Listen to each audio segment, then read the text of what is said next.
वेदांत स्वामी निति नामिने नमस्ते सरस्वती देवे गौरवाणी प्रचारिणे निर्विशेष शून्यवादी पश्चात देशतारिणे हे कृष्ण करुणा सिंधु दीनबंधु जगतपते गोपेश गोपिका कांत राधा कांत नमस्तुते तप्त कांचन गौरांगी राधे वृंदावनेश्वरी वृषभानुसुते देवी प्रणमामि हरिप्रिये वाञ्छाकल्पतरुभ्यश्च कृपा सिन्धुभ्येव च पतितानां पावनेभ्यो वैष्णवेभ्यो नमो नमः।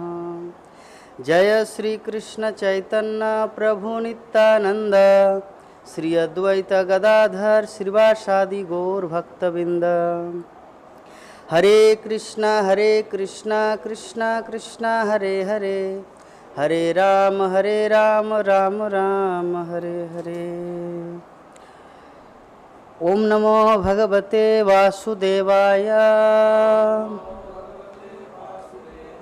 ओम नमो भगवते वासुदेवाय। ओम नमो भगवते वासुदेवाय। नारायणं नमस्कृत्य नरं चैव नरोत्तमं देवीं सरस्वतीं व्यासं ततो जयमुदीरये। नष्टप्रायेषु अभद्रेषु नित्यं भागवत सेवया भगवती उत्तम श्लोके भक्तिर्भवति नष्टिके मुखम करती वाचालं पंगुणमते हरे कृष्णा। तो आज हम लोग श्रीमद् भागवतम के तृतीय स्कंद 16 अध्याय श्लोक संख्या 18 इसके ऊपर चर्चा करेंगे। अध्याय का नाम है मुनियों द्वारा वैकुंठ के 2 द्वारपालों जय विजय को श्राप। और साथ ही आज चिड़ादधि महामहोत्सव है, अर्थात रघुनाथ दास गोस्वामी का दंड। श्री चैतन्य महाप्रभु नित्यानंद प्रभु रघुनाथ दास गोस्वामी को दंड प्रदान करेंगे। आध्यात्मिक जगत में जो दंड होता है वो वरदान जैसा ही है। ऐसा नहीं कि बहुत कठोर दंड दिया जाए, जैसे कोई जेल खाना में बंद कर दिया, ऐसा नहीं। आध्यात्मिक जगत में दंड भी आनंद होता है, तो उसका भी हम लोग थोड़ा जिक्र करेंगे। तो श्लोक को उच्चारण करते हैं, बोर्ड में लिखा हुआ है।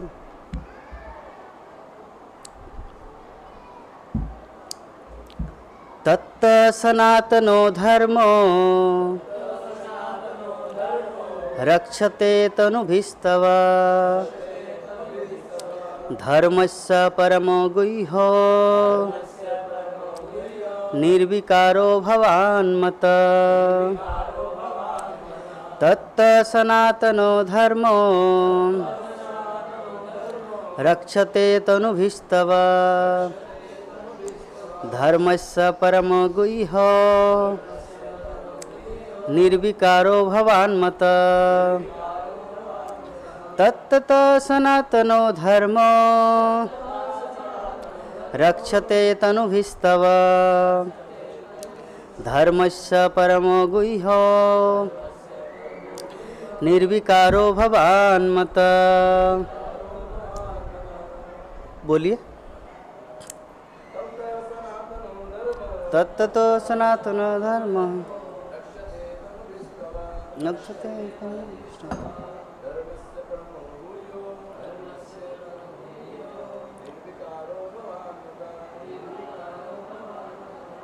माता जी ठीक है। तो अनुवाद और तात्पर्य हिज डिवाइन ग्रेस ऐसी भक्तिवेदांत स्वामी जगतगुरु शिल प्रभुपाद के द्वारा। जय जगतगुरु शिल प्रभुपाद की। आप सारे जीवों की शाश्वत वृत्ति के स्रोत हैं और भगवान के नाना स्वरूपों द्वारा अपने सदैव धर्म की रक्षा की है।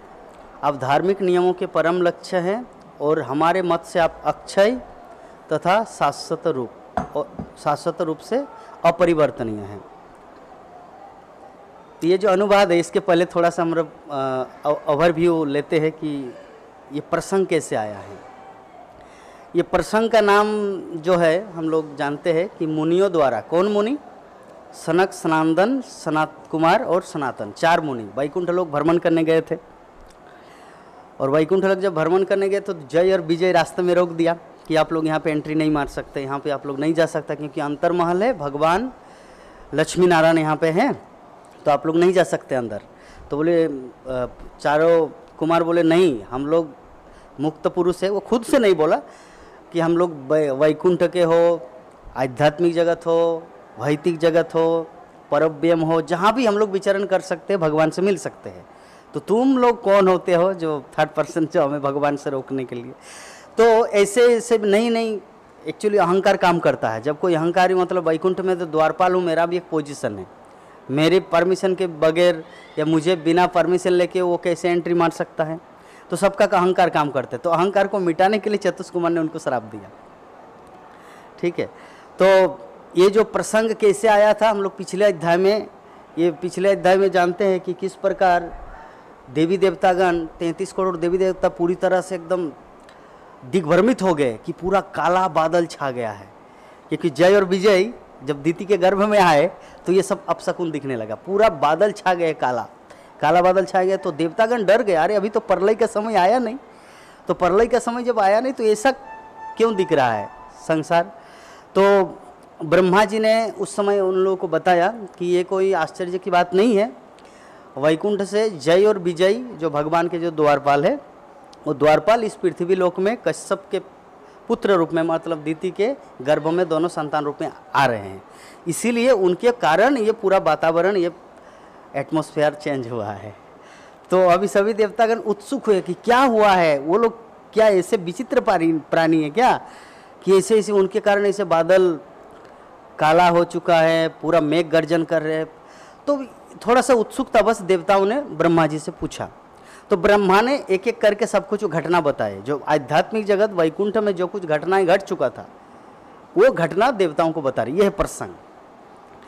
तो अभी ये जो घटनाएं, जैसे ही जय और विजय को सनक, सनंदन, सनातन और सनत कुमार, 4 कुमार ने जब श्राप दिया कि तुम लोग यहाँ वैकुंठ में रहने के योग्य नहीं हो, तुम लोग सीधा नरक लोक चले जाओ, ये सीधा मर्तलोक चले जाओ, ऐसे करके जब श्राप दिए तो भगवान तो अंदर महल में थे, वो तो सब कुछ जानते हैं, वो निकल आए, भगवान निकल आए। और अभी भगवान ने कहा कि जय तथा विजय नामक मेरे इन अनुचरों ने मेरी उपेक्षा करके आप लोगों को जो अपमानित किया है उसके लिए मैं आपसे क्षमा चाहता हूँ। तो भगवान आगे वर्णन करते कि हे महर्षियों, आपने उन लोगों को जो दंड दिया है उसका मैं अनुमोदन करता हूँ, रिकमेंड करता हूँ। क्यों रिकमेंड करता हूँ?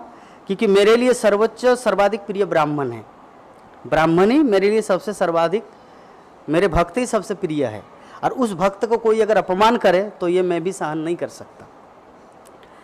हाँ, मेरे सेवकों द्वारा आपको जो अपमान किया गया ये वास्तव में मेरे द्वारा ही किया गया, क्योंकि सेवक तो मेरे हैं, ये भगवान बोल रहे।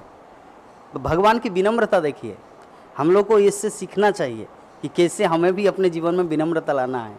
अखिल विश्व ब्रह्मांड के मालिक, हाँ, वहाँ पे सिक्योरिटियों को, मतलब द्वारपालों को जब श्राप दिए तो भगवान ने बोला अरे मुझे बिना पूछे क्यों श्राप दिया, ऐसा नहीं बोला। भगवान नहीं बोले हाँ प्रभु ये लोग अपराध किया है, ये ऐसे होते गेस्ट या अतिथि का सम्मान करना, इससे हमें और एक सीख लेना है। अतिथि का सम्मान ऐसे किया जाता है।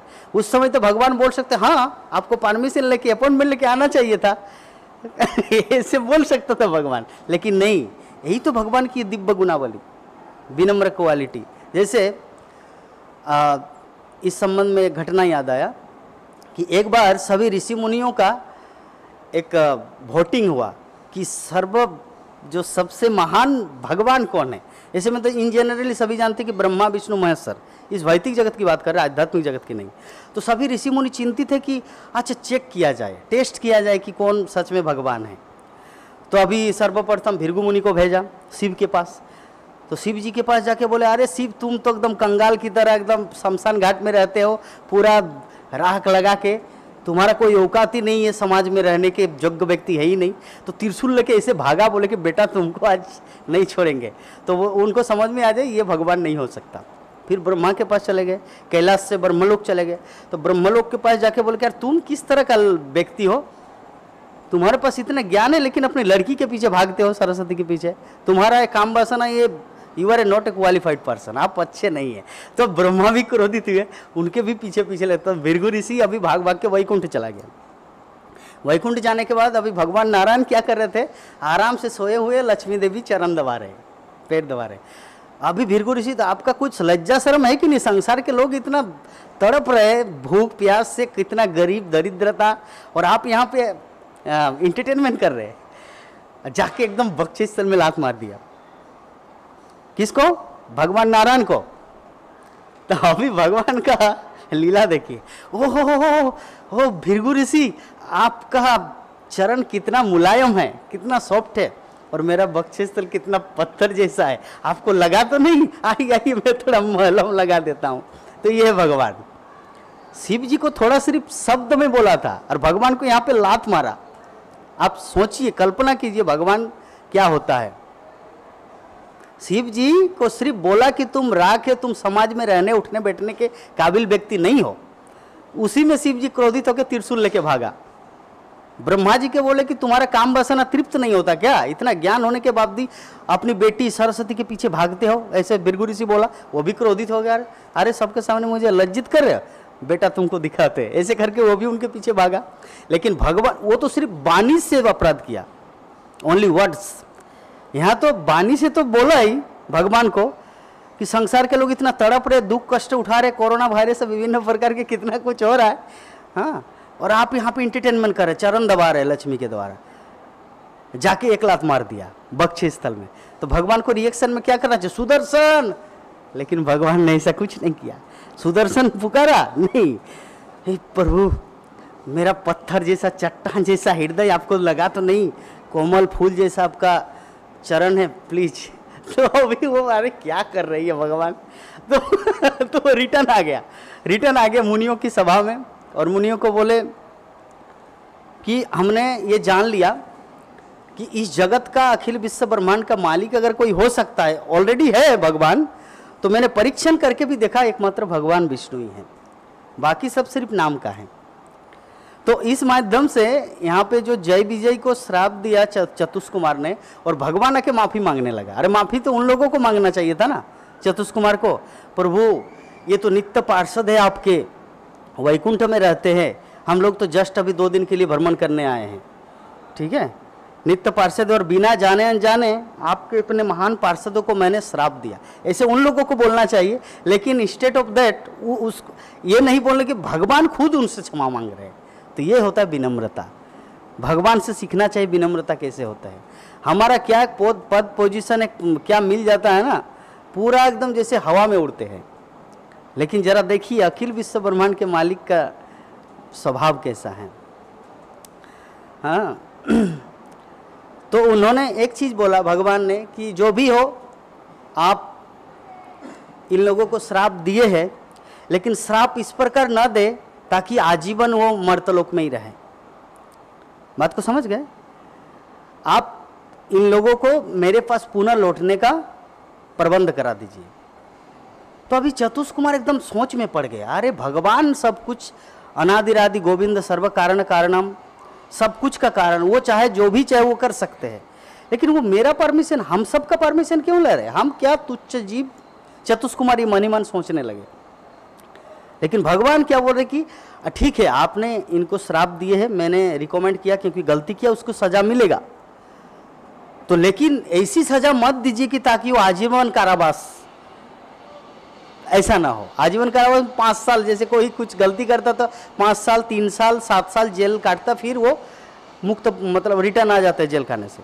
तो ऐसे ही जय विजय ने अपराध किया है, इनको आप श्राप दिए, मर्तलोक से रिटर्न आए, ऐसा नहीं कि वहीं पर रह जाए हमेशा, इसीलिए वो भी आप कृपा कीजिए। तो वो लोग चारों कुमार, चतुष्कुमार मन ही मन सोच रहे हैं कि हम किस खेत की मूली है कि हम इसका निर्धारण करें, मन ही मन। लेकिन भगवान देखिए कितना सम्मान दे रहे हैं उनको, कितना इज्जत दे रहे, कितना रिस्पेक्ट दे रहे चतुष्कुमार को। तो वैष्णव जगत में हमें इससे भी शिक्षा लेना है, क्योंकि हम सबका ज़्यादातर भाव क्या होता है ना, अरे मेरे पास जो ज्ञान है उनके पास थोड़ी है, ये भाव रहता सबका। जब तक कोई शुद्ध भक्त नहीं बन जाता तब तक ये भाव रहता ही है कि मेरे पास जो नॉलेज है, अनुभव है, एक्सपीरियंस है, तजुर्बा है, वो सामने वाले के पास है नहीं, इसलिए उनको मुझसे सुनना चाहिए। तो ऐसा फीलिंग सबके पास है। लेकिन जब वो प्योर डिवोटी होता है तब तिन्नादपि सुनी चैना तरोपि सही सुना भाव आता है। और प्योरिटी, शुद्ध भक्त, इसीलिए हम लोग एक घटना जानते हैं, राधानाथ स्वामी गुरु महाराज के पास जाकिर नायक है ना, या जाकिर हुसैन, एक जो बहुत ही सनातन धर्म के विरुद्ध बहुत कुछ ऐसे बात करते थे सोशल मीडिया में। तो एक बार राधानाथ स्वामी महाराज को एक लेटर दिया कि मैं आपसे चैलेंज करना चाहता हूँ, आपके साथ मुझे डिबेट करना है, तर्क वितर्क करना है। तो राधानाथ स्वामी महाराज बोले कि मैं तो, महाराज कुछ रिप्लाई तक नहीं दिए। जरा सोचिए, महाराज को ऐसा सोचना चाहिए था, अरे पूरे विश्व के लोग मुझे एक गुरु के रूप में मानते हैं और कोई खुले मैदान में मुझे चुनौती दे रहा है, मुझे भी कुछ रिप्लाई करना चाहिए। लेकिन महाराज कुछ नहीं किया। ऐसे रूप गोस्वामी के पास वल्लभाचार्य जो आए थे तर्क वितर्क करने के लिए, तो रूप गोस्वामी बोले कि मेरे पास तो कुछ नॉलेज ही नहीं है, अनुभव ही नहीं है, मैं तर्क वितर्क कैसे करूं। तो फिर क्या हुआ, जो भक्ति रसामृत सिंधु जब रूप गोस्वामी लिखे थे तो उसमें कुछ भूल था, भूल नहीं था एक्चुअली। वल्लभाचार्य बोले कि आपने ये भूल लिखा है, तो सामने जीव गोस्वामी भी था। तो जीव गोस्वामी ने देखा, अरे मेरे इतने महान पंडित रूप गोस्वामी को ऐसे वो इंसल्ट करके चला गया। तो वो तालाब गए थे स्नान करने के लिए वल्लभाचार्य। अभी जीव गोस्वामी रूप गोस्वामी को बोले मैं थोड़ा पानी लेके आता हूँ, ठीक है। वो कलसी लेके गया, पानी लाने के बहाने, पानी लाने का उद्देश्य नहीं है, वो बहाना करके गया वहाँ पर। अच्छा बोलिए तो महाराज जी, आपने जो रूप गोस्वामी के भक्ति रसामृत सिंधु में वो जो आभास या विरोधाभास आपको लगा, अब किस आधार पे बोले थोड़ा बताइए। तो उन्होंने ये सब समझाए। तब जीव गोस्वामी भी इतना सारा स्कंद पुराण, पद्म पुराण, विभिन्न कोटेशन देखिए पूरा वर्षा किए, वल्लभाचार्य को हार मानना पड़ा। हाँ बात तो सही है, रूप गोस्वामी जो लिखे परफेक्ट। अभी स्नान करके जैसे ही वल्लभाचार्य रूप गोस्वामी के समाधि में या कुटीर में आए और आके बोले वो जो लड़का था ना वो कौन है, बोले कि मेरा भतीजा है रूप गोस्वामी, वो अभी तक आया नहीं तालाब से स्नान करके। एक साथ आएंगे तो रूप गोस्वामी को पता चलेगा ये तर्क वितर्क करने गए थे, इसीलिए बाद में आए। पहले वल्लभाचार्य स्नान करके आया, उसके बाद आएंगे जब वल्लभाचार्य यहाँ से चले जाएंगे। तो वल्लभाचार्य ने पूछा रूप गोस्वामी को, अच्छा वो जो लड़का था वो कौन है, बोले कि वो मेरा भतीजा है।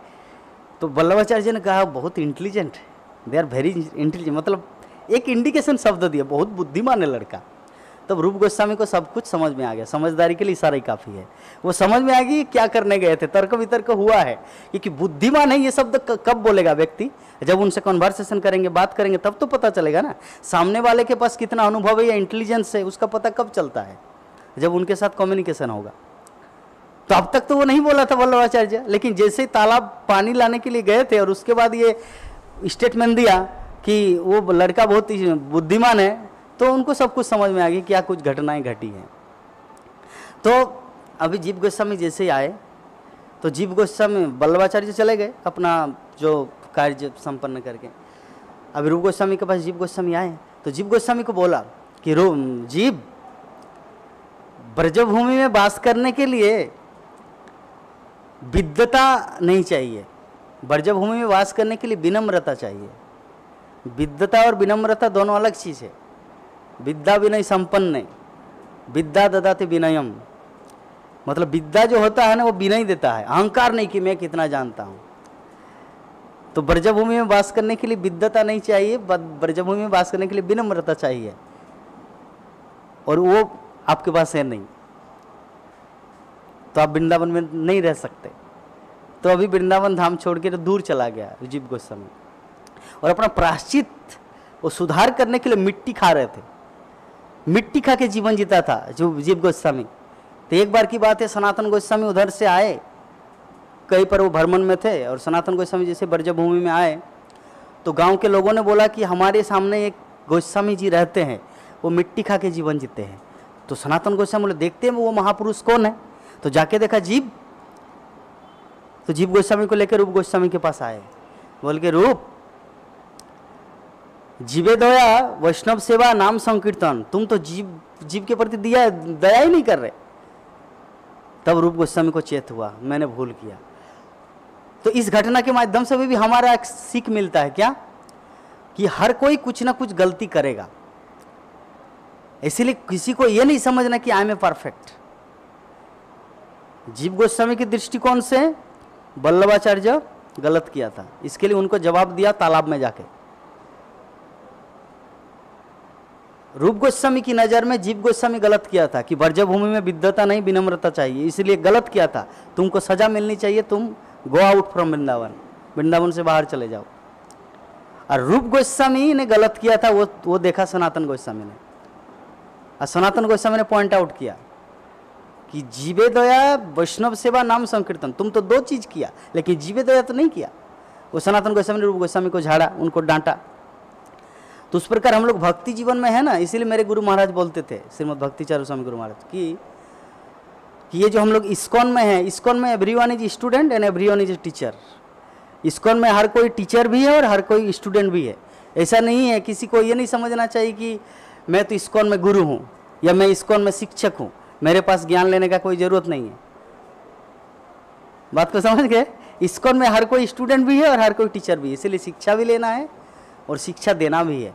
अगर ऐसा फील करे, अगर ऐसा कोई फील करे नहीं नहीं मेरे पास तो नॉलेज है, मैं सिर्फ ज्ञान दूंगा, मुझे क्लास सुनने का जरूरत नहीं, मैं सिर्फ क्लास दूंगा, अगर ऐसा कोई फील करे तब वो आगे नहीं बढ़ पाएगा। इसीलिए दोनों चीज़ को करना है। तो हम लोग विनम्रता का जो भाव है भगवान का, वो श्रवण कर रहे थे। तो ये जो ऋषिगण चतुष्कुमार वो सुनने लगे कि भगवान की जो भाव है इनको समझ पाना बहुत ही कठिन है। भगवान किस एंगल में किसको क्या बोलते हो, तो ये चतुष्कुमार पूरी तरह कंफ्यूज हो गए कि भगवान चाहते क्या है। तो इसीलिए यहाँ पर भगवान की उत्तम वाणी को समझना कठिन था, क्योंकि उसका महत्व अत्यंत महत्वपूर्ण था, गंभीर था। ऋषियों ने अपने कानों से सुना तथा उस पर मनन भी किया, विचार भी किया, हाँ, किंतु सुनने पर भी ये समझ नहीं सके कि भगवान चाहता क्या है। ये चतुष्कुमार मतलब कि फिर भी चारों ब्राह्मण मुनि उन्हें देखकर अत्यंत प्रसन्न होता था, उनके शरीर में रोमांच होया। उन्होंने भगवान से इस प्रकार कहा कि जिन्होंने अपनी अंतरंगा शक्ति जोगमाया द्वारा भगवान की अनेक महिमाओं को प्रकट किया था। तो ऋषियों ने कहा, हे भगवान, अभी ध्यान से सुनिए, हम ये जानने में असमर्थ है कि आप हमसे क्या करवाना चाहते हैं, क्योंकि यद्यपि आप सबसे सर्वोच्च शासक है, सबके ऊपर है, फिर भी आप हमारे पक्ष में इस प्रकार बोलते मानो हमने आपके लिए कुछ अच्छा किया हो। बात को समझे कि आपको तो हमें डांटना चाहिए था कि आपने क्यों श्राप दिया हम मेरे दोनों द्वारपाल को, लेकिन डांटने के बजाय आप तो हमें पुरस्कृत कर रहे हैं कि हमने कुछ अच्छा किया क्या।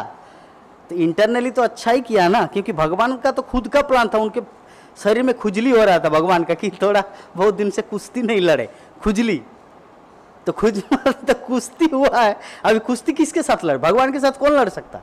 वैकुंठ में तो सभी उनके दास है, सभी उनके भक्त है। क्या भक्त कभी भगवान से मारपीट करने जाएगा? लेकिन दुश्मन शत्रु उनको मारेंगे, पीटेंगे, सब कुछ।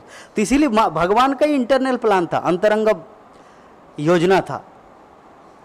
क्या कि जेन के न प्रकार ने ये जो जय और विजय है इनको मर्त लोग भेज देते हैं और वहां जाके फाइटिंग करेंगे। ये भगवान का इंटरनल प्लान। तो इसीलिए यहाँ पे चतुष्कुमार बोल रहे हैं, चतुष्कुमार बोल रहे हैं कि हमें तो लगा कि हमने बहुत बड़ा गलती किया इनको श्राप देके, लेकिन आप तो हमें ऐसे पुरस्कृत करें जैसे हमने कुछ अच्छा कार्य किया है। समझे पॉइंट?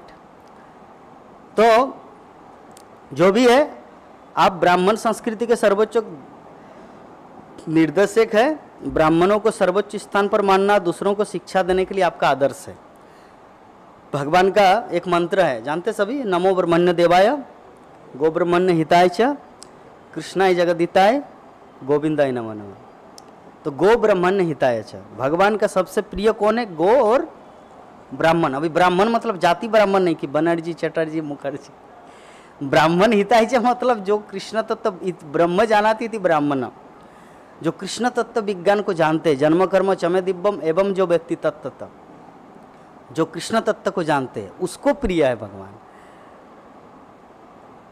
तख्ता देहंग पुनर्जन्म नेति मामिति सर्जुन। तो भगवान, ये गो और ब्राह्मण, ये दो व्यक्ति को उन भगवान श्री कृष्ण को बहुत पसंद है। तो ये तो चतुष्कुमार, ये तो ब्राह्मण है, क्योंकि भगवत तत्व को जानते हैं ये लोग चारों कुमार।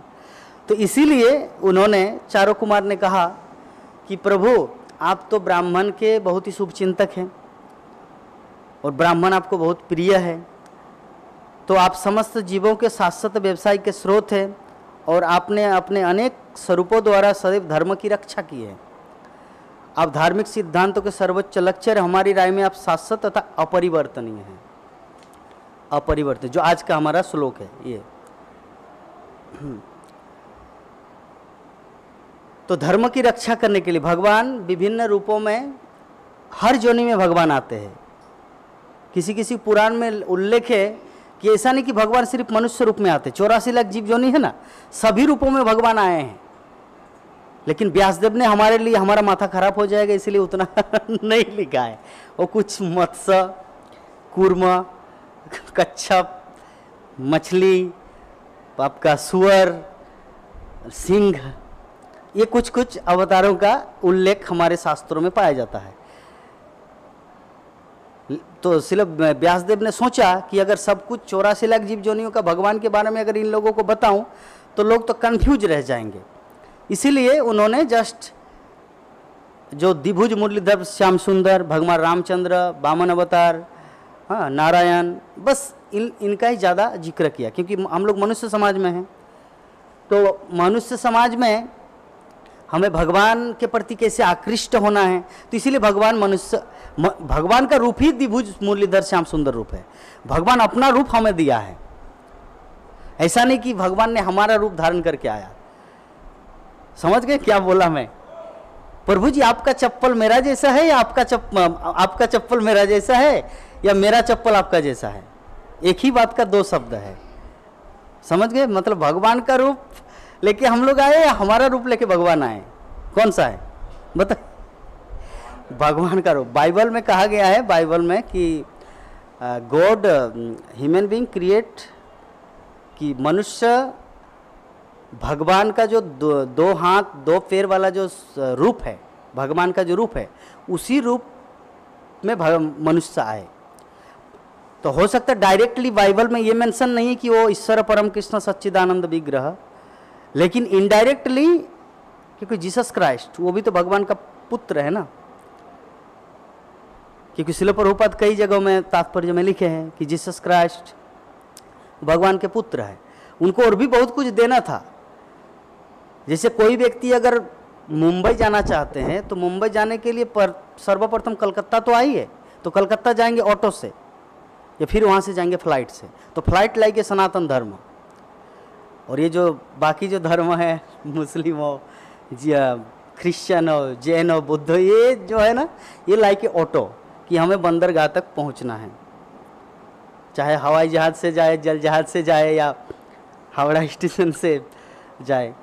तो सनातन धर्म कौन सा है कि सनातन धर्म से सीधा भगवान श्री कृष्ण तक हम लोग पहुंच सकते हैं। लेकिन 84 लाख जीव जोनि में जो मनुष्य भी 3 प्रकार के हैं, सभ्य, असभ्य और अर्धसभ्य। तो जो सभ्य है वो तो सनातन धर्म को एक्सेप्ट किया है, वैदिक संस्कृति को। जो असभ्य है वो तो कुछ भी एक्सेप्ट नहीं किए, और जो अर्धसभ्य है वो जानते हैं लेकिन करते नहीं। ये 3 कैटेगरी मनुष्य का। मनुष्य में भी 3 विभाग हैं, और इस कैटेगरी में भी अभी बहुत सारे धर्म हैं। धर्म एक ही है सनातन धर्म, लेकिन बहुत सारे पंथ हो चुका है। सभी अपना अपना, अगर मान लीजिए आप इस्कॉन में हैं, एक एग्जाम्पल दे रहे हैं, बहुत दिन आपने सेवा किया और सेवा करने के बाद आपको निकाल दिया गया, तो अगर आपके अंदर विनम्रता रहेगा तो बोले हाँ भाई मैंने कुछ गलती किया जिसके कारण मुझे इस्कॉन से निकाला गया, अभी मुझे कुछ ऐसा करके दिखाने कि पुनः वो मुझे स्वीकार करे, ऐसा भाव होना चाहिए। लेकिन अगर आपका दिमाग अगर सांप जैसा हो, बिच्छू जैसा हो, ईर्षालु, तो बोले अरे मैं दूसरा इस्कॉन खड़ा करके दिखाऊंगा। तो ऐसे करके संसार में इतने सारे पंथ हो चुका है, इतने सारे धर्म हो चुका। तो श्रील प्रभुपाद ये जो श्लोक के तात्पर्य में बहुत अच्छा पॉइंट दिए हैं, वो हमें थोड़ा सा डिस्कस करना है कि इस श्लोक में धर्मस्य परमो गुह्यो इस शब्द का उल्लेख है। धर्मस्य परमो गुह्यो, धर्म मतलब धर्म तो साक्षात भगवत प्रणीतम। धर्म क्या है? जो भगवान बोले, जो भगवान बोले वही धर्म है। इस संबंध में हम लोग महाभारत की घटना देख सकते हैं कि द्रोणाचार्य को कोई वध नहीं कर सकता जब तक उनके हाथ में शस्त्र या अस्त्र है। तभी कुछ तो पॉलिटिक्स करना पड़ेगा जी, जिन प्रकार वो अस्त्र रख दे तब उनको सुजोग पाकर मार देंगे। अभी कैसे करना है तो भगवान ने सोचा, कृष्ण ने, एक काम करेंगे। युधिष्ठिर को जाके बोला, युधिष्ठिर तुम जाके बोल दो कि तुम्हारा बेटा मर गया, अश्वत्थामा मर गया। तो बोले नहीं प्रभु जी, आप एक क्या बात कर रहे हैं, मैं जीवन भर सत्यवादी हूँ, मेरा नाम युधिष्ठिर है, मैं धर्मराज का अवतार हूँ। खेद ये बोला नहीं, हम लोग अपने समझने के लिए बोल रहे, मैं धर्मराज का अवतार हूँ और आप मुझे झूठ बोलने के लिए बोल रहे। अगर मैं ही झूठ बोलूँ तब क्या होगा? अरे तुमको झूठ नहीं बोलना है भाई, तुम जाके बोला इति गजब, अश्वत्थामा नाम का एक हाथी था जो मर गया, बस ये बोलना है, सिंपल। ये बोलने में तुम्हारा क्या अर्थ आ जाता है? तो अगर मैं ये बोलूं अश्वत्थामा हत इति गज कि अश्वत्थामा नाम का एक हाथी था जो मर गया, तो ये बोलने से थोड़ी अस्त्र शस्त्र छोड़ देंगे? बोले कि जरूर छोड़ेगा, क्योंकि अश्वत्थामा हत इति गज इसमें दो पैराग्राफ है। अश्वत्थामा हत ऊपर का पैराग्राफ, नीचे है इति गज। तो ऊपर का पैराग्राफ जैसे आप बोलेंगे, उच्चारण करेंगे, तो पूरा शंख ध्वनि होगा कुरुक्षेत्र के मैदान में, हू करके, मतलब शंख बजेगा। तो जैसे शंख बजेगा, सेकंड लाइन में शंख बजेगा, इति गज उनके कान में सुनाई ना दे। मतलब समझ गए कि अश्वत्थामा मर गया मतलब तुम्हारा बेटा मर गया, इति गज एक हाथी मर गया, वो उनको सुनाई नहीं देना चाहिए। हाँ, तो उनको लगा कि अश्वत्थामा मतलब मेरा बेटा मर गया। अश्वत्थामा नाम का हाथी भी होता है, ये कुत्ते का नाम अगर बबलू रखे तो आजकल तो रखते हैं टॉमी, क्या क्या नाम रखते हैं, राजू, कुत्ते का नाम रखते हैं लोग। तो अगर कोई पशु का नाम रखे ये तो अलग बात है। तो हाथी का भी नाम अश्वत्थामा है, ये तो पता नहीं। तो भगवान ने बोला कि तुम जाके बोलो। नहीं नहीं, मेरे द्वारा संभव नहीं, मैंने ये झूठ नहीं बोल सकता। बोले साइड हो। भीम को बोला। तो जो भी है, अल्टीमेटली मेरा जो पॉइंट था कि धर्म तो साक्षात भगवत प्रणीतम। उनका धर्म क्या था कि मैं झूठ नहीं बोलूंगा। अरे भगवान बोल रहे कि झूठ बोलने के लिए, तो कौन सा बड़ा है? भगवान बड़ा है या तुम्हारा नीति बड़ा है? भगवान बड़ा है, लेकिन वो तो उस स्थिति को समझ नहीं पाए। इसीलिए भगवत गीता ज्ञान अर्जुन को मिला, क्योंकि क्वालिटी में 5 पांडव में जो युधिष्ठिर सबसे क्वालिफाइड है। अबाउट धैर्य है, विनम्रता है, सब कुछ क्वालिटी युधिष्ठिर महाराज के, उनकी क्षमता कोई नहीं कर सकता। लेकिन फिर भी अर्जुन को भगवत गीता का ज्ञान क्यों मिला? मयि चानन्य जोगेना, क्योंकि जो अंतरंग भाव से कृष्ण के साथ जुड़े हैं, कि कृष्ण जो भी बोले, जैसे श्रील प्रभुपाद एक समय था कि अपने गुरु महाराज बोलते थे कि अगर वो अपने शिष्यों को बोलता कि ट्रेन से कूद जाओ, कूद जाएंगे, ये बिल्डिंग से जंपिंग करो, बस प्रभुपाद के बोलने की देर है। खैर आज तक प्रभुपाद ने बोला नहीं, मतलब इतना डेडिकेट था भक्तगण। जमुना माता जी का आप लोग घटना भी सुन, जमुना माता जी या जानकी माता जी, जो ट्रेन में राइस बनाना, वो कौन सी माता जी थे? हाँ, यमुना माता जी। हाँ, यमुना माता जी थे। तो राइस बनाना, श्रील प्रभुपाद बोले, इलाहाबाद से आ रहे थे, कलकत्ता प्रयागराज से, कि मुझे गरम गरम राइस खाना है आलू मक्का के साथ, मतलब गरम राइस खाना है घी देके। अभी कहाँ मिलेगा ट्रेन में गरम राइस? प्रभुपाद क्या असंभव बात बोलते। अभी जमुना माता जी, यही तो शिष्य की पहचान है कि असंभव कार्य को दिखा देना। गरम राइस कहाँ से मिलेगा ट्रेन में? वो तो सब कुछ अंडा वंडा सब बनाते हैं। अभी प्रभुपाद बोले कि मुझे गरम राइस चाहिए, और ट्रेन रुक नहीं रहा, पूरा एकदम राजधानी एक्सप्रेस है। अभी जमुना माता जी किचन में गए, रेल के डिब्बे में, और जाके बोला कि मुझे रसोई करना है। बोले नहीं नहीं, ये आप लोगों के लिए अलाउ नहीं है, विशेषकर इस्कॉन डिवोटी, क्योंकि यहाँ पे सब कुछ मीट मछली सब कुछ बनता है। तो यहाँ पे आप लोग अगर आप नहीं बनाना देंगे तो मैं अभी मैं गई, मतलब जंपिंग करके मर जाऊंगी। इतना डेडिकेट था प्रभुपाद के लिए। जस्ट जंपिंग करने वाले थे वो लोग, रुक, अरे ठीक है ठीक है ठीक है, साफ वो सब पूरा क्लीन कर दिया, शैम्पू से एकदम धो दिया, वो क्लीन कर दिया जगह को। फिर शिल प्रभुपाद गरम गरम राइस बना के प्रभुपाद को अर्पण किया। बोले कैसे बनाए? बोले कि प्रभुपाद सब आपकी कृपा है। तो शिष्य जो होता है, किस पॉइंट पे बोला ये मैं एग्जाम्पल, किस आधार पर बोला ये? हाँ, अर्जुन का, यस, कि अर्जुन डेडिकेशन था भगवान श्री कृष्ण के चरणों में, इसीलिए उनको भगवत गीता का ज्ञान मिला। 64 करोड़ जनसंख्या वहाँ पे उपस्थित थे, उनमें से भगवत गीता का ज्ञान सिर्फ अर्जुन को मिला। इसलिए भक्ति सिद्धांत सरस्वती ठाकुर के 10,000 या 60,000 डिसाइपल थे। 60,000 नहीं, शायद 10,000 या बहुत सारा डिसाइपल था, और सब क्वालिफाइड, पीएचडी, आईएएस ऑफिसर, कितने बड़े बड़े। लेकिन भक्ति सिद्धांत सरस्वती ठाकुर का पूरा कार्यभार शिल प्रभुपाद के हाथों में कैसे आया? अभयचरण अरविंद भक्तिवेदांत स्वामी प्रभुपाद के पास, क्योंकि इनका उनके प्रति भरोसा था, डिटर्मिनेशन था, पूरा दृढ़ संकल्प था कि पृथ्वी ते आछे जो तो नगरादि ग्राम सर्वत्र प्रचार होइबे मोर नाम, कि महाप्रभु की जो वाणी, हरे कृष्ण महामंत्र की जो वाणी है, ये पूरे पृथ्वी में फैलेगा। तो इसलिए सिर्फ शिल प्रभुपाद को भरोसा था। बाकी लोग तो बिलीव ही नहीं करते, ये हो सकता है क्या? फॉरेनर लोग कैसे भक्ति करेंगे? भारतीय लोग नहीं हरे कृष्ण महामंत्र जप करे, फॉरेनर की बात कर। ये चैतन्य चरितामृत की भाषा ना, ये चैतन्य भागवत में लिखा है, ये कोई मिथ्या अलंकारिक भाषा है। सभी डिसाइपल ऐसे सोचते थे। तो भगवान का नाम क्या? जे यथा मांग प्रपद्यन्ते तांस तथैव भजाम्यहम्। जो जिस भाव से मेरे पास आते हैं उसी अनुरूप उनको मैं पुरस्कृत करता हूँ। तो वो लोग वैसे मेंटेलिटी के था, उसके लिए वहीं पर रह गए। लेकिन शिल प्रभुपाद का ब्रॉड माइंड था, क्योंकि पहली नज़र में ही उनको बोला गया था कि तुम इंग्लिश भाषा के माध्यम से पूरे पृथ्वी में ये कृष्ण भक्ति का, श्रीमद् भागवतम का प्रचार करना। तो गुरुदेव की वाणी वो सफल हुआ कब? जब अमेरिका गए, उससे पहले सफल नहीं हुआ था। कितना ट्राई किया, झांसी में लीग ऑफ डिवोटी, कितना कुछ, लेकिन सब जगह फेल हुआ। आग लग गई प्रयागराज के वहाँ पे फार्मेसी में। शिल प्रभुपाद का प्लान था कि मैं पैसा लूँगा, ज़्यादा करके पैसा इकट्ठा करूँगा, फिर कृष्ण भक्ति का प्रचार प्रसार करूँगा।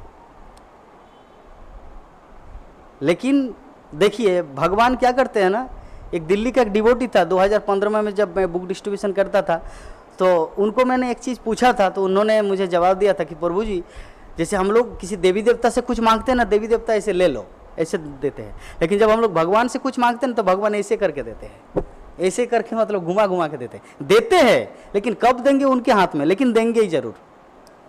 भगवान थोड़ा टेढ़ा करके देते हैं। तो शिल प्रभुपाद का जो प्लान था कि मैं सारे संसार में कृष्ण भक्ति का प्रचार करूंगा, जिसके लिए चाहिए पैसा, इसके लिए वो धन संपत्ति ये इकट्ठा कर रहे थे, लेकिन वो जल के भस्म हो गया। लेकिन अंत में तो वही हुआ जो कृष्ण चाहते थे, मतलब प्रभुपाद चाहते थे। इसीलिए वो कहा थे ना, तू वही करता जो तू चाहता है, पर होता वही जो मैं चाहता हूं। तू वही कर जो मैं चाहता हूं, होगा वही जो तू चाहता है।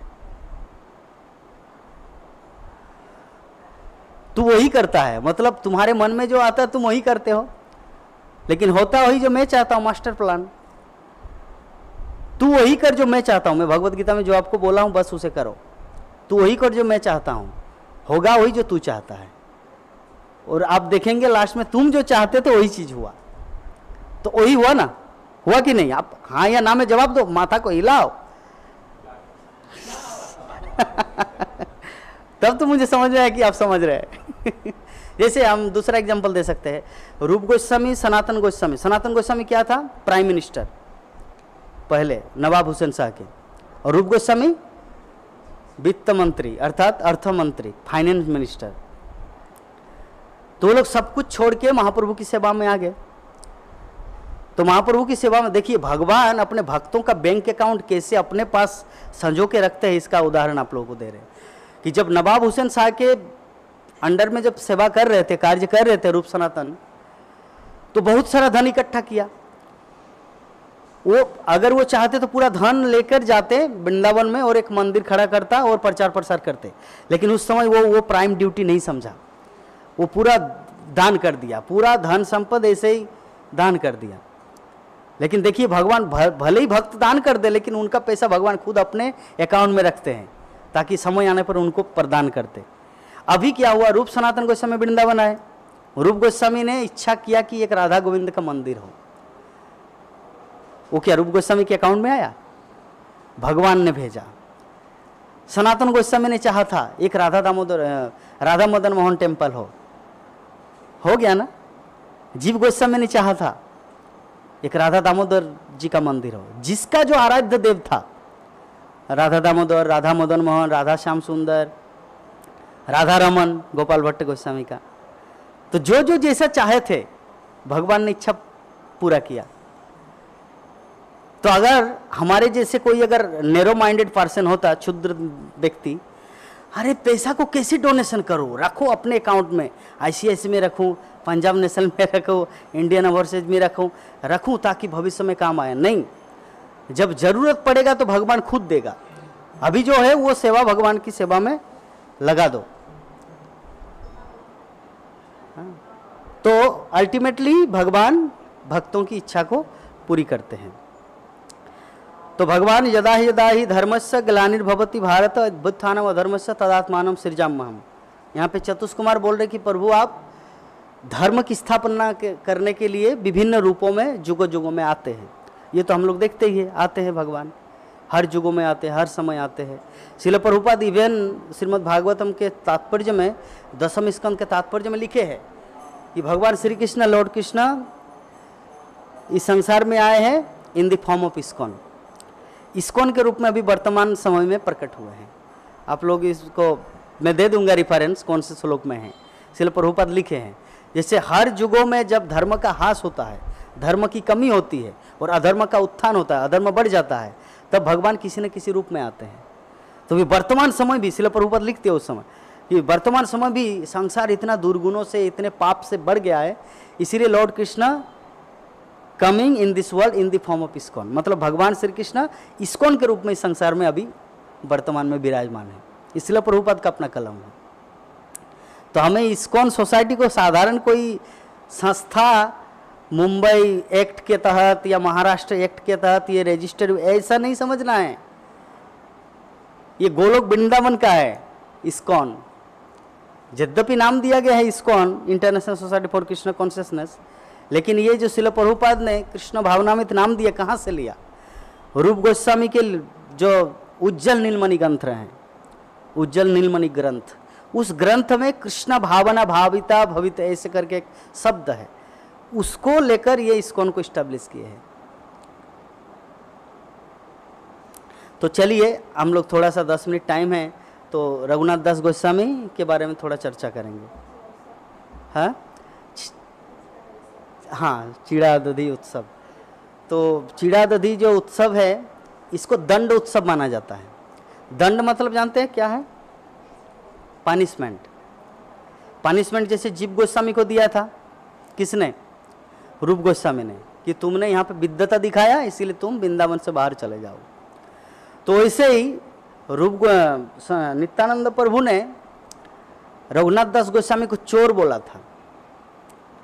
अरे वो तो चोर है, महाचोर है वो। तो कुछ भक्त ने बोला कि नित्यानंद प्रभु को बोला, प्रभु वो जो देख रहे हैं ना वो रघुनाथ दास गोस्वामी हैं। बोले कि अरे मैं जानता हूँ उसे।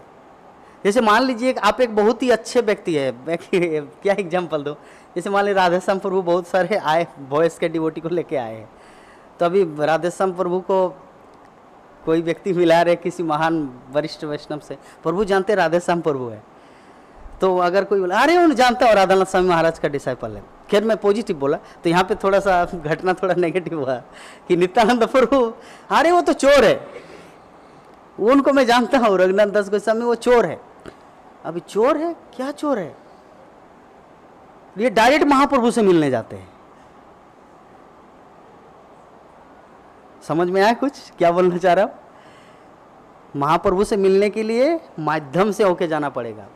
नित्यानंद प्रभु गुरु तत्व बलराम तत्व है, बलराम तत्व गुरु रूप में आए हैं। कृष्ण से मिलने के लिए बलराम का परमिशन चाहिए। उसी प्रकार चैतन्य महाप्रभु से मिलने के लिए नित्यानंद प्रभु का रिकमेंडेशन लेटर चाहिए, तभी आप गौरांग महाप्रभु से मिल पाएंगे। तो बलराम गुरु तत्व है तो गुरु हमें कृष्ण से मिलाएंगे।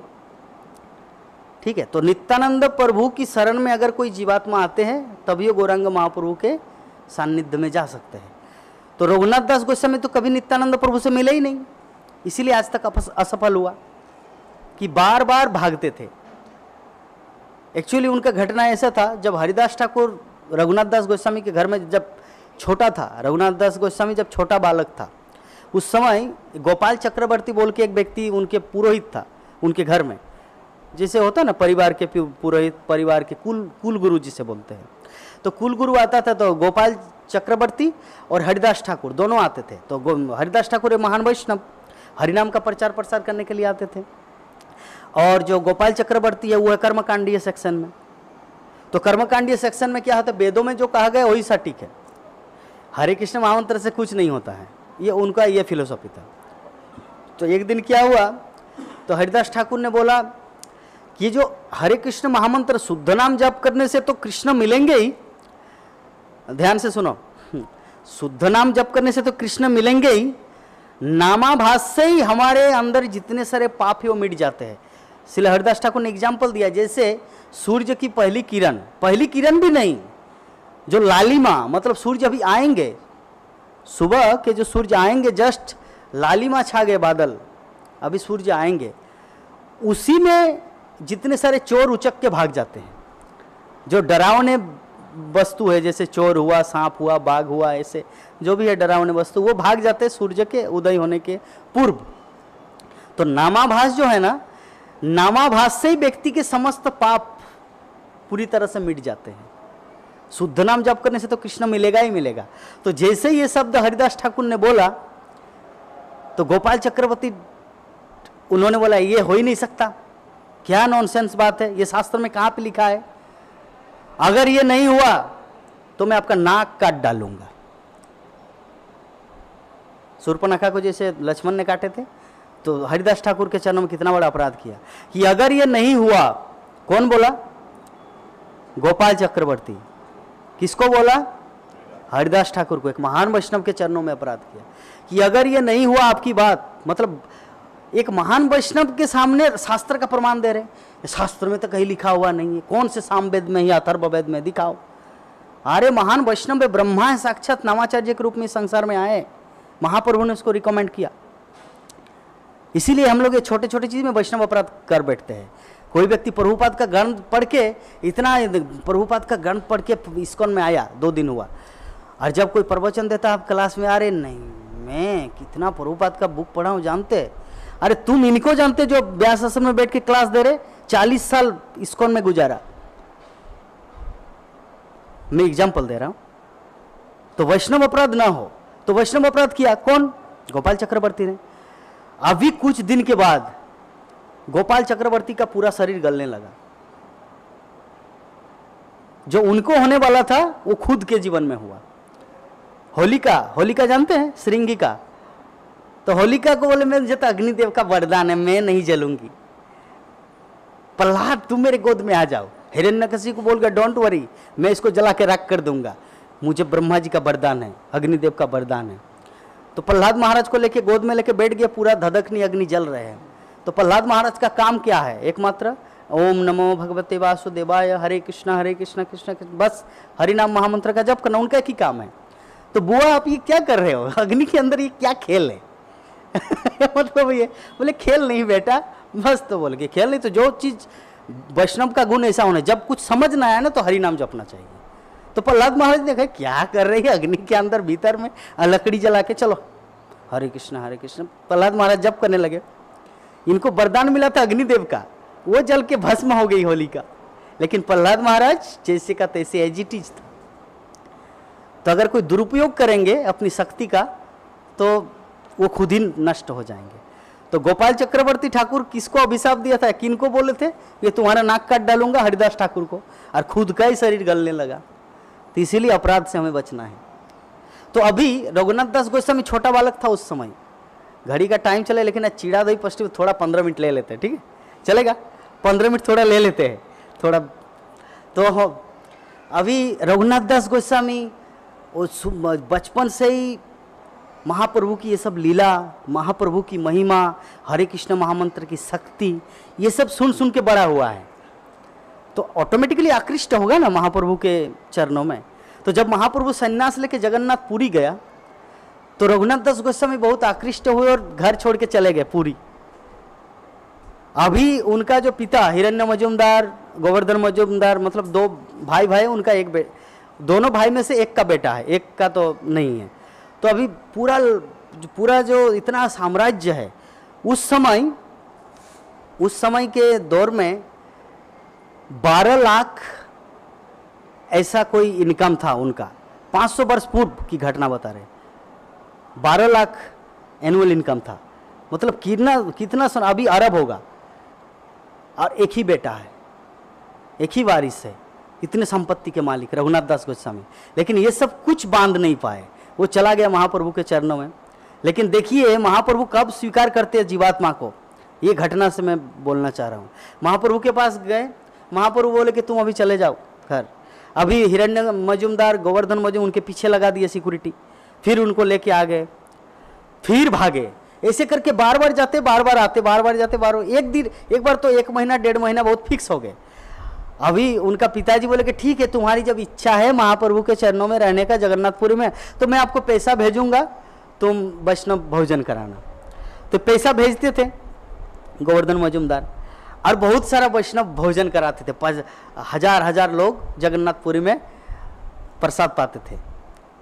ठीक है, अभी महाप्रभु को डाउट हुआ, अरे इनका तो कोई इनकम नहीं है, आईटी इंजीनियर भी नहीं, कुछ भी इनका, पैसा कहाँ से आता है, पैसा कहाँ से आता है, इतना भोजन कहाँ से करा पाते हैं।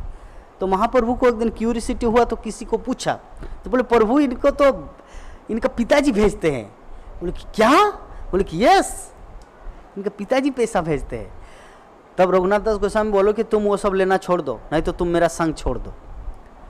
तो बोले कि ठीक है महाप्रभु, मैं लेना छोड़ दूंगा। तो ऐसे करते करते क्या हुआ, सिंह द्वार में, जो 4 द्वार है ना जगन्नाथपुरी में, तो सिंह द्वार में रघुनाथ दास गोस्वामी वहाँ पे भिक्षा मांगते थे। भिक्षा मांगते थे। तो भिक्षा मांगते मांगते महाप्रभु ने देखा एक दिन, अरे ये तो भिक्षा मांग रहे, तो वो भी उनको पसंद नहीं आया। अरे भिक्षा मांग रहे, भगवान कृष्ण के भक्त भी भिक्षा क्यों मांगेंगे उनको? क्योंकि एक तो भगवान के भक्त है, कोई भी व्यक्ति दया करके देंगे। मान लीजिए यहाँ पे ये इस्कॉन का जो कैंपस है, यहाँ पर अगर मैं बोलूँ प्रभु जी आज मेरा दीक्षा हुआ है, आप मुझे कुछ दीजिए, तो आप देंगे कि नहीं? न चाहते हुए भी आप देंगे। आज चलिए दीक्षा नहीं हुआ, ऐसे भी बोलो प्रभु जी आज मुझे 10 रुपया दीजिए ना, आप देंगे कि नहीं? आज देंगे ही, मतलब कैंपस में मतलब देंगे, बाहर नहीं देंगे, कैंपस में देंगे। क्योंकि नहीं भाई यहाँ पे देना चाहिए, प्रभु जी को जानता हूँ। तो रघुनाथ दास गोस्वामी वैसे फील कर रहे थे, मुझे यहाँ पे इसीलिए मिलता है क्योंकि मैं रिकॉग्नाइज पर्सन हूँ, क्योंकि यहाँ पे तो कोई भी आएगा तो ऑटोमेटिक उनके आ रहे यहाँ पे है, देंगे। तो रघुनाथ दास गोस्वामी को फील, तो वो छोड़ दिया, वो भी धंधा छोड़ दिया, वो भी काम छोड़ दिया। अभी क्या करेंगे? वो जो जगन्नाथपुरी में जो प्रसाद होता है, क्या प्रसाद को क्या बोलते हैं? अन्नदान, आनंद बाजार। तो आनंद बाजार में जो बासी प्रसाद है ना, सड़ा हुआ, वो नाली में बहा दिया जाता है। और नाली का जो बहा दिया जो चावल है, उसको रघुनाथ दास गोस्वामी धो के उसको खाते थे। वही प्रसाद हम लोग जो लाल कपड़ा में जो बांध के लाते हैं जगन्नाथपुरी से, वो रघुनाथ दास गोस्वामी से वो परंपरा आए हैं। तो वो उससे वो अपना गुजारा करते थे रघुनाथ दास गोस्वामी। तो अभी ये तो घटना हुआ बाद का। तो एक बार रघुनाथ दास गोस्वामी के पिताजी और उनकी माँ ने बोला एक काम करो, इस बार उनको मोटा सा लोहा की जंजीर से बांध दो ताकि भाग न पाए। तो उनका पिताजी ने क्या बोला जानते हैं? बोले कि इंद्र जैसा साम्राज्य और उनकी पत्नी अप्सरा जैसी, ऐसे जंजीर उनको बांध नहीं पाए, तुम लोहे के जंजीर से बांधोगे? अपनी पत्नी को बोला, मतलब रघुनाथ दास गोस्वामी की माँ को बोला उनका पिताजी, लोहे की जंजीर से कैसे बांधेंगे व्यक्ति जो स्वर्ग की अप्सरा जैसी पत्नी और इंद्र जैसा वैभव, इतना साम्राज्य सब कुछ छोड़ दिया महाप्रभु को चरणों के लिए, और तुम उसको बांध पाओगे? तो ऐसे था रघुनाथ दास गोस्वामी। तो वो रघुनाथ दास गोस्वामी जब भेंट हुआ तो नित्यानंद प्रभु ने बोला कि ये तो चोर है, क्योंकि ये मेरा परमिशन बिना लेके ये सीधा डायरेक्ट महाप्रभु के पास जाते हैं, तो तुमको दंड दूंगा। तो दंड का फलस्वरूप क्या है? अभी जो गर्मी का महीना है, तुमको सभी भक्तों को खिलाना है क्या? आज जो हम लोग खाएंगे 1 बजे मंदिर में दही चीड़ा फेस्टिवल, आप सभी आना। हाँ, 1 बजे पानीहाटी में बहुत बड़ा फेस्टिवल, पानीहाटी की घटना है ये। तो पानीहाटी में ये रघुनाथ दास गोस्वामी, ये इसलिए प्रतिवर्ष ये मनाया जाता है। तो हमें बहुत कुछ सीख मिला कि ये सब वैष्णवों से अगर कोई वैष्णव पनिशमेंट देता है तो उसको उसमें हमें अपने आप को नेगेटिव फील नहीं करना है, कि हमारे कल्याण के लिए, हमारे रेक्टिफिकेशन के लिए, हमें सुधारने के लिए ये कृपा मिल रहा है, वैष्णव का आशीर्वाद मिल रहा है, ये हमें समझना है। तो अगर किसी का कुछ प्रश्न हो तो आप लोग पूछ सकते हैं जी।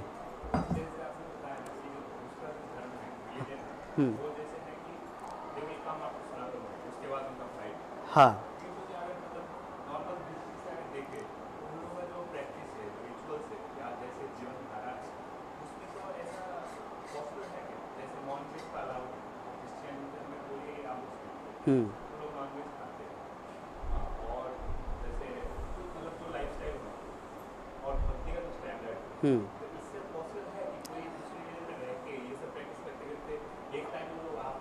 मैं बता रहा हूँ, ठीक है। प्रभु जी का जो प्रश्न है कि जैसे बाकी जितने सारे रिलीजन है, क्रिश्चियन हो, मुस्लिम हो, जैन हो, बौद्ध हो, और भी कई सारे रामकृष्ण मिशन हो, ये बहुत सारे ऐसे धर्म हैं जो अपना संस्था चलाते हैं। तो क्या कभी वो लोग ऐसे जो हमारे वैष्णव परंपरा, गौड़ीय वैष्णव धारा, इस परंपरा में जो स्टैंडर्ड है, आदर्श है, कि यहाँ पर इस लेवल में क्या वो एक दिन आ पाएगा? तो मेरा जो उत्तर है, जरूर आ पाएगा, लेकिन उसी समय नहीं आ पाएंगे। कि जरा सोचिए ना, हिप्पियों का क्या स्थिति था। श्रील प्रभुपाद जब अमेरिका गए 1965 में, तो बाकी जो हिप्पियाँ थी, लड़के लड़की ड्रग्स लेके वैसे सड़क पे पड़े रहते कुत्ते की तरह, ऐसे व्यक्ति अगर परम वैष्णव बन सकते हैं तो ये तो इन जनरली कुछ तो कर रहे हैं। हाँ, यद्यपि नॉन वेज खाते हैं या दूसरे जीवों की हत्या कर रहे हैं, लेकिन कभी तो उनके हृदय में ऐसा फीलिंग आएगा कि मैंने अपने जीवन में कितने पशुओं को बलि दिया, मेरे कारण कितने सारे जीवों की हत्या हुई। तो कभी जब ऐसा फीलिंग आएगा ना, तो एक दिन वो परिवर्तन आएंगे। इसका एग्जाम्पल है पिंगला वेश्या। श्रीमद् भागवतम में जो कथा आती है, पिंगला प्रोस्टिट्यूट, तो वो अपने जीवन में इतना मतलब पुरुषों का संग किए थे। तो एक दिन क्या हुआ, वो सुबह से लेकर रात 12 बजे तक वेटिंग है कि ये कोई आया ही नहीं। जैसे होता ना भाई, आप दुकान खोले हैं और आपका अगर बोहनी भी ना हो तो आपका मन खराब होगा, अरे मेरा क्या, इससे तो कोई दूसरा काम कर लेते। तो पिंगला वेश्या के पास पूरा दिन में, अच्छा ये तो सिगरेट पी के आ रहे हैं, ये तो मेरे पास जरूर आएगा, वो साइड काट के चले गए। वो तो गांजा पी के आ रहे हैं, वो भी साइड पट के, ऐसे करके कितने सारे लोगों को देखा, ये उनके दरवाजे तक आते लेकिन रिटर्न चले जाते। तो पिंगला वेश्या को समझ में आ गई इस संसार में कि बड़े बड़े देवी देवता भी अपने जो पूजक है, मतलब जैसे हम कोई आराधना करते देवी देवताओं की, तो देवी देवता भी अपने पूजक को संतुष्ट नहीं कर पाता, तो साधारण मनुष्य मुझे क्या संतुष्ट करेगा? तो इसीलिए एकमात्र गोविंद संतुष्ट करेगा। आशा ही परमम दुखम, नैराश्यम परमम सुखम, कि ये जो आशा है, उम्मीद, कि हमसे ये उम्मीद, आज जाएंगे शादी में वहाँ पे फुचका मिले, फुचका ही नहीं है, शादी पार्टी में फुचका नहीं है, गलगप्पा नहीं है, एक उम्मीद होता है, लेकिन जब उम्मीद तो उनका डिससेटिस्फाइड होता है मन। तो पिंगला वेश्या ने देखा कि अरे, तो ऐसे व्यक्ति, आशा ही परमम दुखम नैराश्यम परमम सुखम, फ्रॉम टुडे, मैं आज से अपने आप को कृष्ण चरणों में समर्पित कर देती हूँ। और उस दिन से जो समर्पित कर दिए, कृष्ण के महान भक्त बन गए। राजा खट्टांग सारा जीवन भर युद्ध किया था, कितने लोगों को, करोड़ों अरबों लोगों को मारा, काटे, गला काटे, लेकिन जीवन के अंतिम क्षण में जब देवतागण उनको वरदान देना चाहा कि बोलिए तुमको क्या चाहिए, तब उनको थोड़ा इंटेलिजेंस था, बुद्धि था, बोली कि मुझे एक क्षण के लिए पृथ्वी लोक भेज दिया जाए। अरे तुम स्वर्गलोक में हो, सभी सपना देखते हैं स्वर्ग में आने के, हूर की परी, जन्नत, और तुम यहां से भागना चाह रहे, कहाँ जा रहे हो? बोले कि नहीं, आप मुझे अगर संभव हो तो अरेंजमेंट कर दीजिए। तो देवतागण उनको अरेंजमेंट कर दिया, स्वर्गलोक से पृथ्वीलोक आए और पृथ्वीलोक आके हरि भजन में लग गए। जस्ट 2 क्षण में ही वो भगवान को प्राप्त किया। तो आपका जो प्रश्न है कि ये जो मुस्लिम रिलीजन, क्रिश्चियन रिलीजन, जो ऐसे ऐसे वो लोग करते हैं, लेकिन कभी न कभी एक दिन उन लोग को ऐसा फीलिंग आएगा, जैसे पिंगला बेस्सा का फीलिंग आया था कि मैंने इतना दिन पाप किया। तो जैसे गो हत्या कर रहे, बकरी काट रहे, ये कर रहे, कभी ना कभी उन लोग को ऐसा फीलिंग आएगा कि हम लोग ये गलत कर रहे हैं। हम लोग नहीं, मैं गलत कर रहा हूँ, क्योंकि एक साथ में तो सार्वजनिक रूप से तो सबका चेंज नहीं होगा ना, हम लोग शब्द इसमें लागू नहीं होगा, उसका खुद का हृदय परिवर्तन होगा। तब वो, हे प्रभु मैं नहीं जानता कि आप कौन हैं, आप कृष्ण है या अल्लाह है या जीसस क्राइस्ट है या जैन महावीर है, कौन है मुझे नहीं पता, लेकिन जो भी है मेरा आपके प्रति प्रेम है। जब ऐसा भाव लेके व्यक्ति मरेगा तो अगले जीवन में एक वैष्णव फैमिली में उनका जन्म होगा, फिर उनका भक्ति जीवन शुरू होगा और एक दिन भगवान श्री कृष्ण को प्राप्त करेंगे। क्लियर? और किसी का कुछ प्रश्न है? ठीक है। जय ग्रंथराज श्रीमद् भागवत महापुराण की, जगत गुरु शिल प्रभुपाद की, चिड़ा दही महामहोत्सव की, नित्यानंद प्रभु की, रघुनाथ दास गोस्वामी की, अनंत कोटि वैष्णव भक्तविंद की, समवेत गौर भक्तविंद की, निताय गौर प्रेमानंदे। हरि हरि बोल।